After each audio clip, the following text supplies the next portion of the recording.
নমস্কাৰ মই দিব্য জ্যোতি প্ৰায় মানুহৰ এটা সমস্যা থাকে যে পেটৰ চৰ্বি বৃদ্ধি পায় ইয়া কেনেকৈ কমোৱা হয় বা অৰ্থাৎ হজম শক্তি কমি যায় ইয়া কেনেকৈ বঢ়াব পাৰি বা পেটৰ গোটেই মাংসপেশীবিলাক কেনেকৈ সুস্থ সবল কৰিব পাৰি কিন্তু আপুনি জানেনে এই গোটেইকেইটা সমস্যা কেৱল আপুনি এটা প্ৰাণায়ামৰ জৰিয়তে আপুনি দূৰ কৰিব পাৰে সেইটো হৈছে সহজ প্ৰণায়াম নম্বৰ 4 স্বামী শিৱানন্দ সৰস্বতীয়ে উদ্ভাৱন কৰা এই প্ৰণায়ামটোৰ জৰিয়তে আপুনি বিভিন্ন ধৰণৰ উপকাৰিতা লাভ কৰিব পাৰে এইকেইটাৰ উপৰিও যেতিয়া আমাৰ ৰিপ্ৰডাক্টিভ সিস্টেম অৰ্থাৎ প্ৰজনন ক্ষমতাও বৃদ্ধি হয় তো সেই প্ৰণায়ামটো হৈছে সহজ প্ৰণায়াম নম্বৰ 4 আমাৰ যেতিয়া হজম শক্তি কমি যায় তেতিয়া বিভিন্ন ধৰণৰ সমস্যা হ'ব পাৰে যেনে আপোনাৰ কনষ্টিপেশ্যন হ'ব পাৰে বা আপোনাৰ মূৰৰ বিষ হ'ব পাৰে বা কেতিয়াবা মনটো খিংখিঙীয়া স্বভাৱৰ হ'ব পাৰে আপোনাৰ কোৰটো বাহিৰত গৈ কিনে বা কাৰোবাৰ লগত কথা পাতি আপোনাৰ ভাল নালাগিব পাৰে ইত্যাদি ইত্যাদি বিভিন্ন ধৰণৰ সমস্যা কেৱল অৰিজিন হ'লেই হয় তাৰোপৰি গেছৰ প্ৰব্লেম হয় ইত্যাদি মানে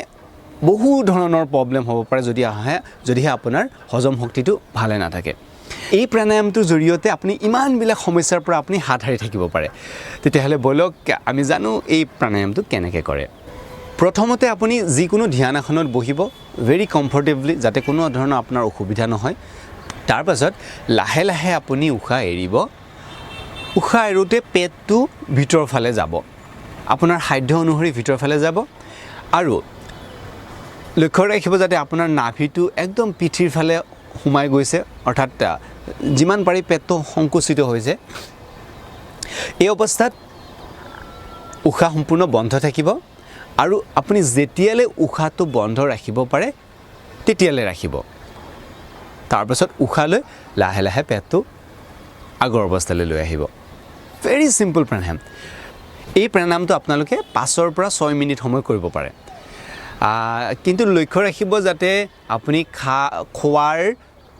3 পৰা 4 ঘণ্টা ব্যৱধান থাকে খাই উঠিয়ে এইটো প্ৰণায়াম কৰিব নালাগে আপোনালোকে জানে চাগে এইখিনি কথা সো খাই উঠি প্ৰণায়ামটো নকৰিব ৰাতিপুৱাৰ ভাগত কৰিব পাৰে বা পানী খাই উঠি কৰিব পাৰে পানী খোৱাৰ ধৰক 15-20 মিনিট সময়ৰ পিছত এই প্ৰণায়ামটো কৰিব পাৰে সো দেৰি নকৰিব আজিয়ে আপুনি আৰম্ভ কৰক এই প্ৰণায়ামটো কৰা আৰু যদি আপোনাৰ অতিৰিক্ত ফেটছ জমা হৈছে সেইটো ৰিডিউস হৈ যাব গতিকে অকনো পলম নকৰি আজিৰ পৰা এই প্ৰণায়ামটো আৰম্ভ কৰক লগ পাম পিছৰটো ভিডিঅ'ত তেতিয়ালে বাই বাই টেক কেয়াৰ